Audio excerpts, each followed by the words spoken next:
Olá, aqui é a pastora Vilma Lira com mais uma reflexão para você pensar hoje. Renove suas forças para prosseguir e nunca desistir, para pensar hoje mudar. Eu gosto muito de estudar o livro de Abacuque. Eu aprendo muito com ele. Abacuque era um homem que gostava das coisas retas, da justiça, e ele clamava por isso ao Senhor. E ele clamava tanto, chega um dia que ele diz: até quando, Senhor, clamarei e o Senhor não me responderá? Eu vou gritar violência e o Senhor não salvará? E ele começa a fazer algumas perguntas para Deus e querendo que Deus faça algo pelo seu povo. E de repente Deus responde para ele, assim simplificando bem a resposta: querido, eu estou providenciando. E a resposta não vai vir do jeito que você quer. A resposta virá com algumas dores.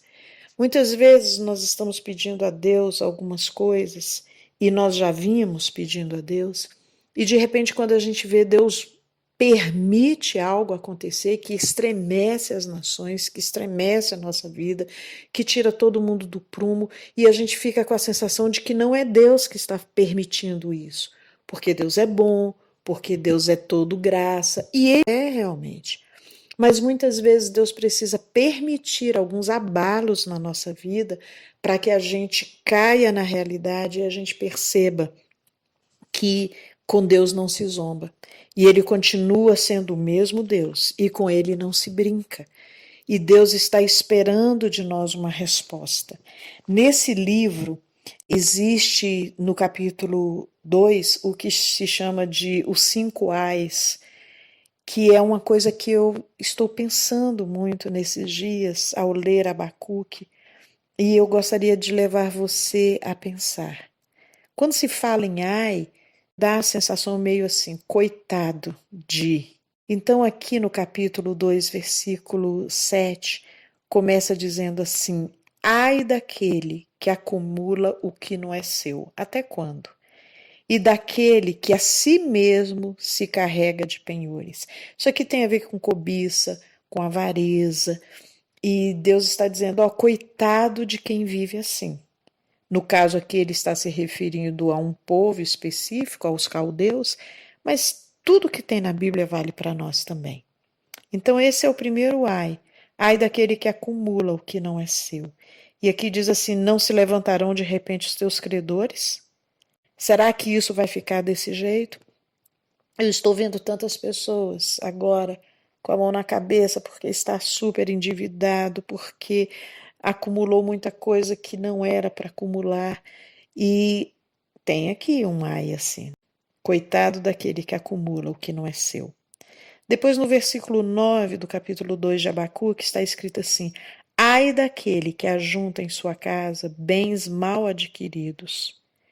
Quer dizer, pessoas que aparentam ser cheias de riqueza, que trazem para suas casas bens que não foram bem adquiridos. Então, às vezes, um pequeno roubo, uma pequena mentira, um engano ali, um agiota naquele outro lugar, empréstimos assim, assim.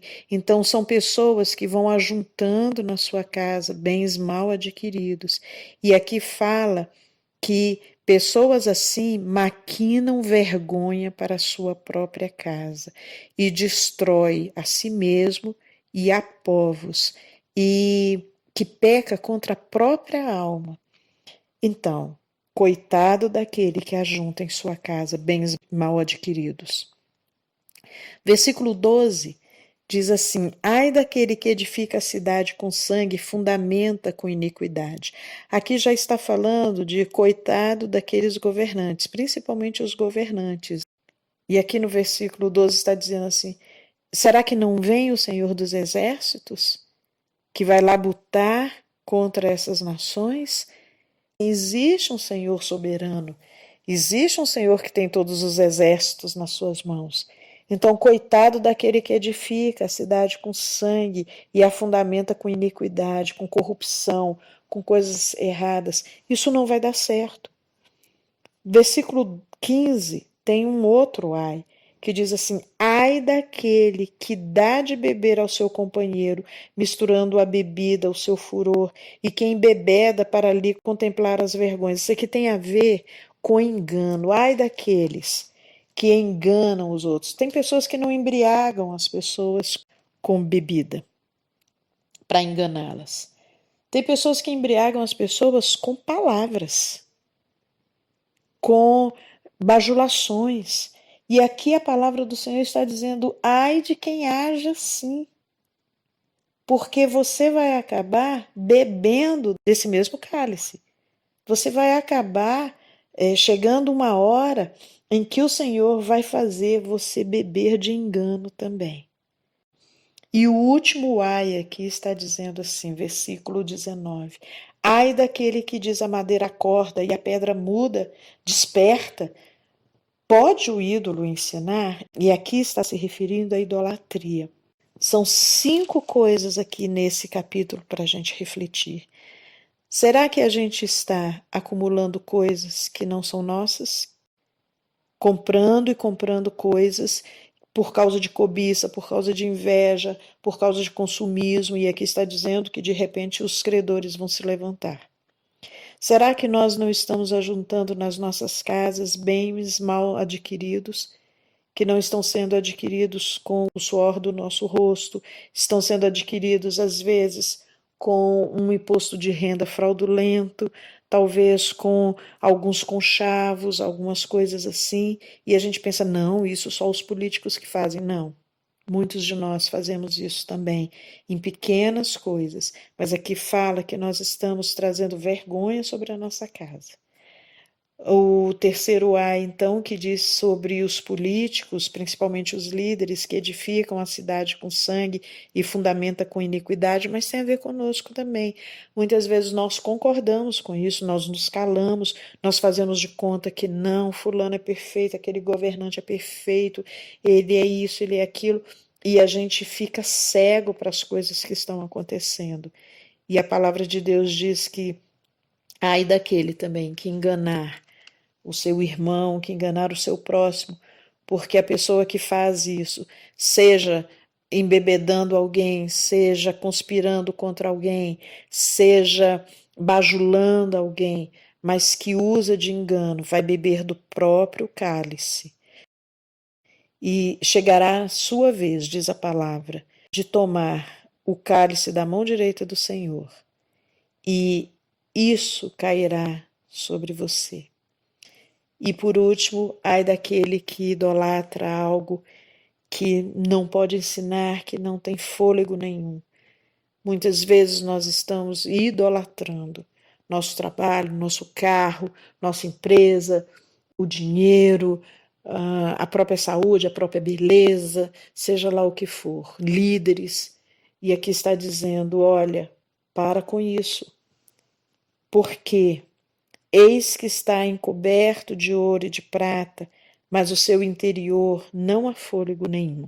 Nenhum desses ídolos que nós levantamos, seja ídolos que nós adoramos realmente, bajulando e depositando totalmente a nossa confiança, seja ídolos do coração que nós nos apegamos, nenhum deles tem fôlego de vida.